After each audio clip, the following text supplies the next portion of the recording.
Let's just get started right away. What are the actual debt numbers today? And if you could, break it down between publicly held debt, the total amount of national debt, and why there are distinctions made. Yeah, the total debt is $18.2 trillion dollars.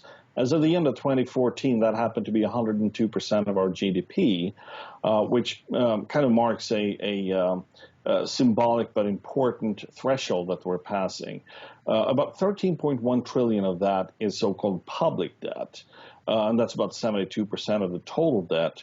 The reason why you make a distinction is that government itself owns a little bit of its own debt, so to speak. That's, for example, the Federal Reserve.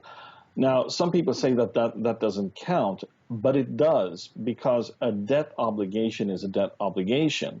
It doesn't really matter if the Federal Reserve or you and I own $5 trillion of government debt. Government still has to pay interest and eventually pay back that debt. Well, how does our national debt compare to other nations that you would regard as similar? For example, the Eurozone is a very good comparison object. Their debt is not quite at 100%. It's about 89 to 90% of GDP. The reason for that is primarily that they have focused fiercely on balancing the budget, but they have done it in the wrong way. The price they have paid for trying to force annual balanced budgets onto their economy is that they have no growth at all. The good thing about what we're doing at the Compact is that we're not working to balance the budget every single year. We're saying all we want to do is put a hard cap on the debt. And that means that government has some wiggle room when it comes to for example, a recession. They don't have that in Europe. So they have to balance the budget every year. That gives them a slightly lower debt compared to GDP, but at the price of a very, very low growth rate.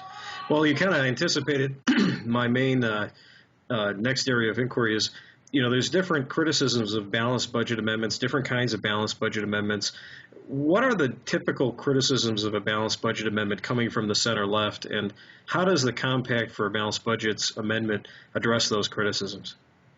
The main criticism that comes from the left is that you do not allow for a recession to work its way through the economy, that you kind of compound the recession by trying to cut government spending and raise taxes in the middle of a recession. Now, we all know that that is not a good thing to do.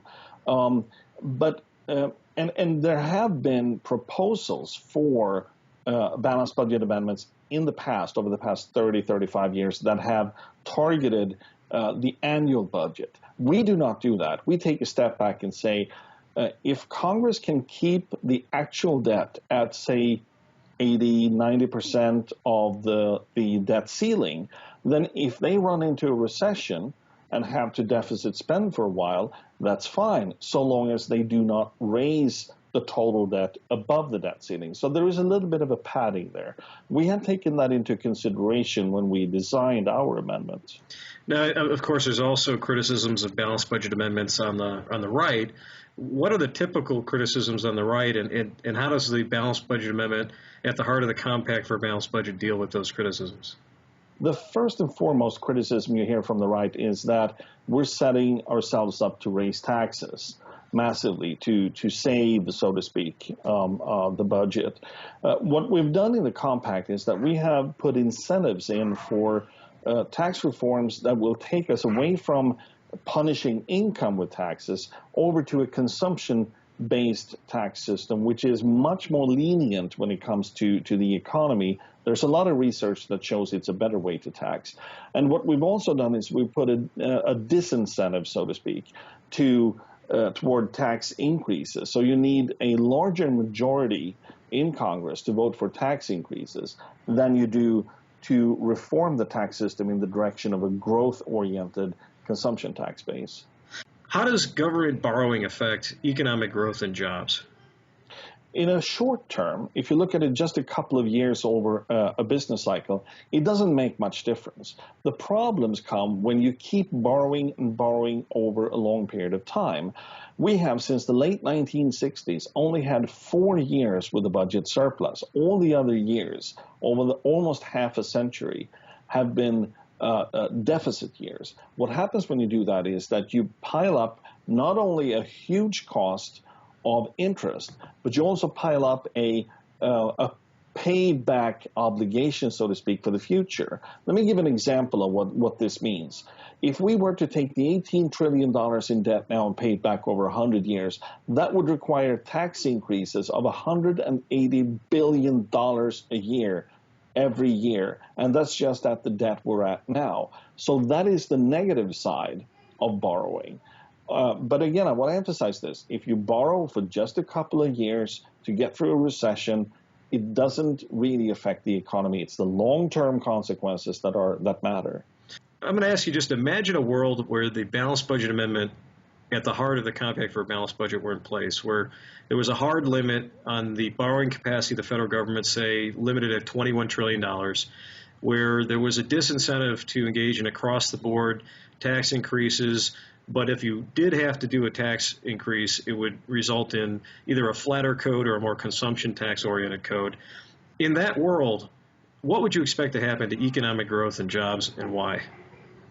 Well, first of all, I want to point out that there is actually a budget out there in Congress that would fit within the framework that you outlined, and that is the GOP budget for 2016. If you look at their 10-year fiscal outlook, they can fit the federal budget within the compact framework.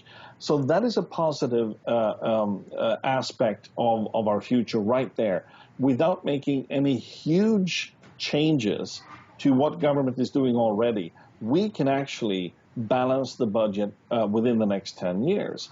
The next thing that will happen is that we will, for a very long time, hopefully permanently, live with low interest rates, which are essential, especially to small businesses, the biggest job creators.